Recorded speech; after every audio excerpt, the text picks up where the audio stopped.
I'm married to a cat lady. Yeah, you know the type. I don't have to explain. Well, a cat lady, except with donkeys. A donkey lady. In the Christian tradition, Palm Sunday is 1 week before Easter Sunday. It commemorates the entrance of Jesus into Jerusalem for what we today call Passion or Holy Week. It is the defining event that begins the countdown of Jesus' time on earth. We live in Bethphage, my wife and I. It's a small village about halfway from Bethany to Jerusalem. It's on the east side of the Mount of Olives. It's not far from the mountaintop.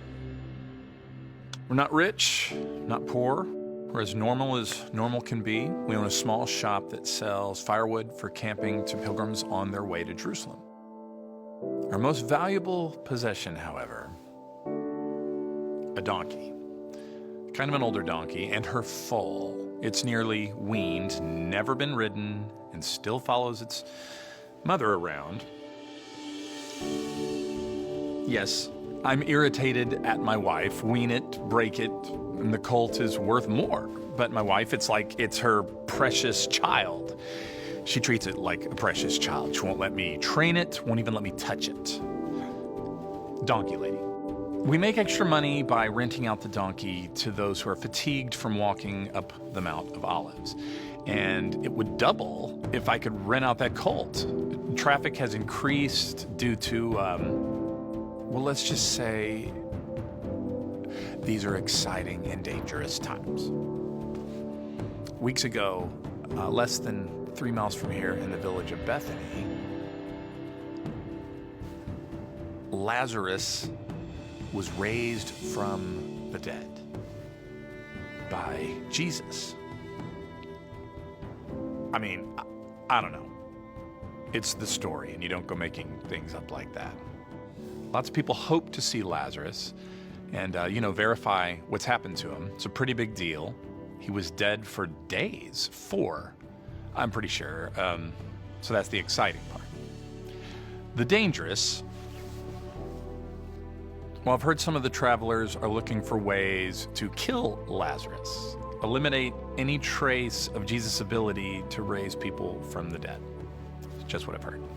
So it's the Sunday before Passover. Already a steady stream of people on the road through our village coming from the countryside to Jerusalem to celebrate.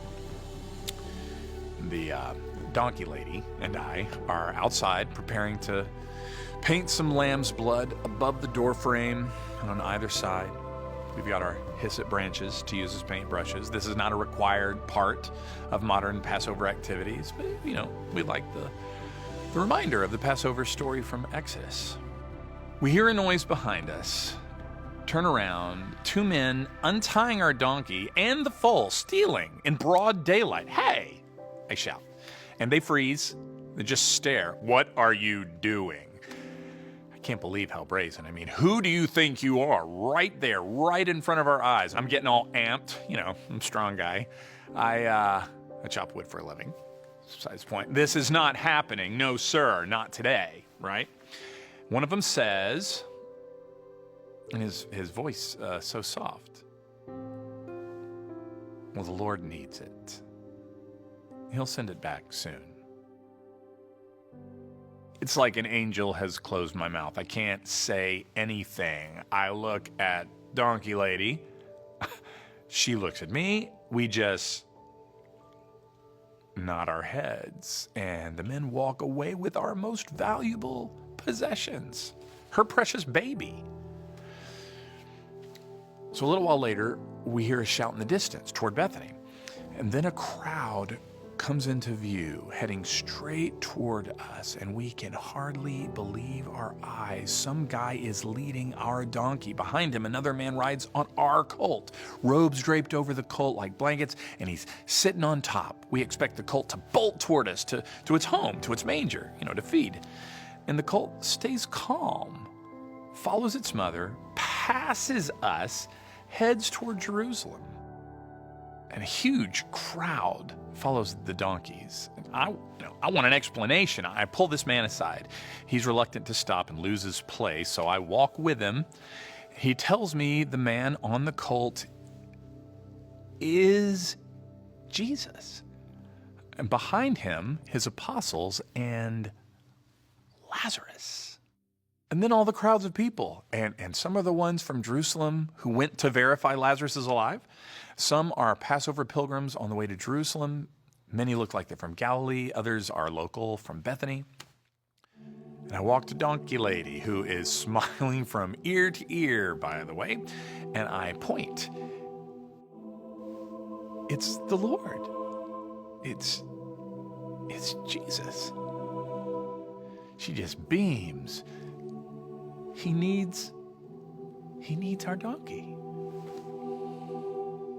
And it's like a punch to the gut. Can this be the Messiah? The Lord who created the universe needs something? He needs something that we can give him?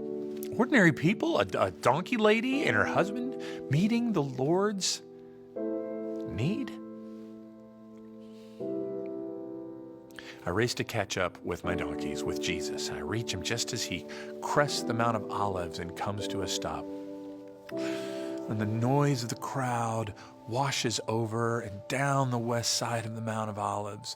The uproar crashes into the Kidron Valley and onto the east side of the Temple Mount, echoing back to the Mount of Olives over an area so large, hundreds of acres with thousands of campfires. They smoke like pots of incense, fires of sacrifice. And the sun behind us reflects off of the golden temple in front of us through the smoke of more fires of sacrifice. Jesus rides down the west side of the Mount of Olives, and people throw palm branches onto the path in front of him, and some throw their cloaks on the ground, and the crowds nearest Jesus, they're delirious with joy. And some of us know, and some of us don't, but Jesus is fulfilling the prophecies of Isaiah and Zechariah about the King of Israel entering Jerusalem. And our unridden colt is a critical piece of the prophecy. Jesus needed our colt to fulfill prophecy. The people around the fires in the huge valley, they look up at Jesus and they see him as their king, their Messiah. They cheer, chant verses from the scriptures. Hosanna! Blessed is he who comes in the name of the Lord. Blessed is the King of Israel. Hosanna to the Son of David. Wow. And Jesus goes down the steep path, and the sound of the thousands of people, it's overwhelming. Some of the Pharisees at the front of the crowd, they're furious. They know the crowd is acknowledging Jesus is the Messiah. They rebuke Jesus. They try to get him to quiet the crowd. With a look on his face I can only describe as sublime, he says, if the crowd is made to be quiet, the very stones on the ground will shout out. The triumphant crowd approaches Jerusalem, and Jesus steps down from the donkey foal and quietly tells one of his apostles, take it back to its owner. I hear him. So I step up. I take my two donkeys. Jesus smiles, and he says 4 words to me. You met my need. Why is Donkey Lady not with me? What a moment. And I'm gonna have to go back and try to recreate it for her.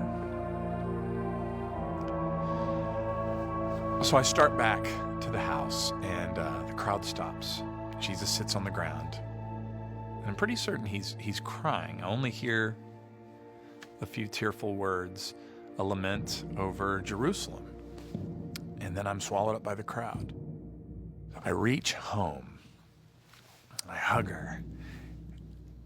She is the reason we were able to meet the Lord's need. And I tell her that. She was right to keep the colt unridden. I tell her that. I tell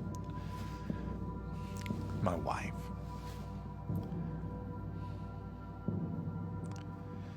We keep track of Jesus over the next several weeks. It's hard to do, not because of lack of information, but because it's hard to tell truth from fiction. For the first week, Jesus teaches at the temple every day, always in conflict with the Jewish leaders.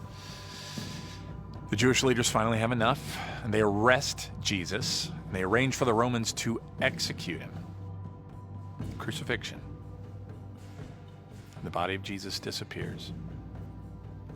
The Jewish leaders say that his apostles stole the body. The rumor among the people is that Jesus rose from the dead. And then reports that Jesus is seen by hundreds of people, not just his followers. He is seen in Jerusalem and in Galilee.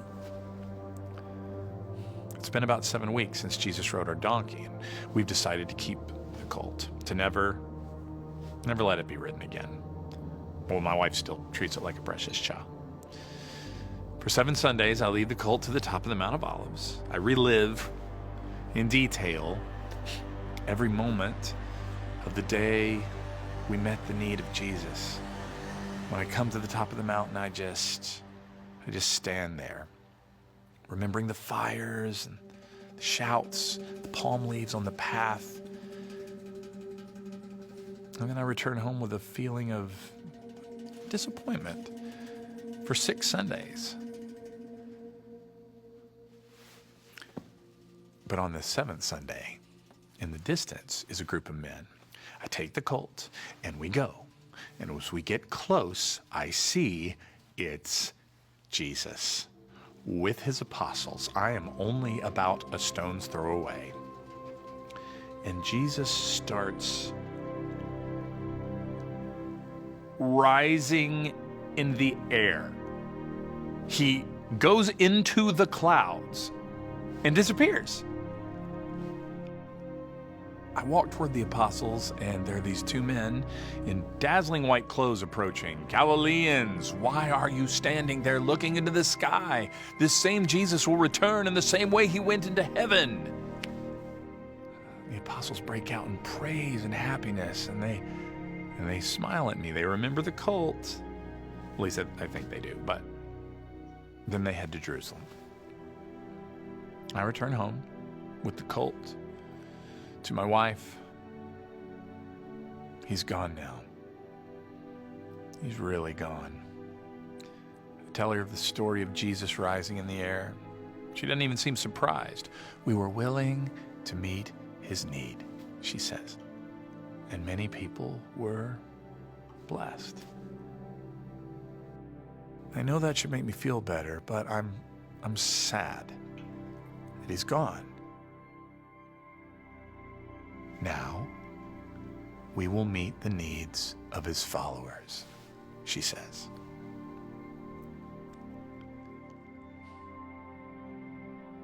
I'm so glad I married a donkey lady.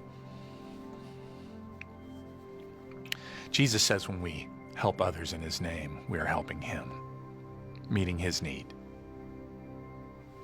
meeting the need of the Lord God of the universe.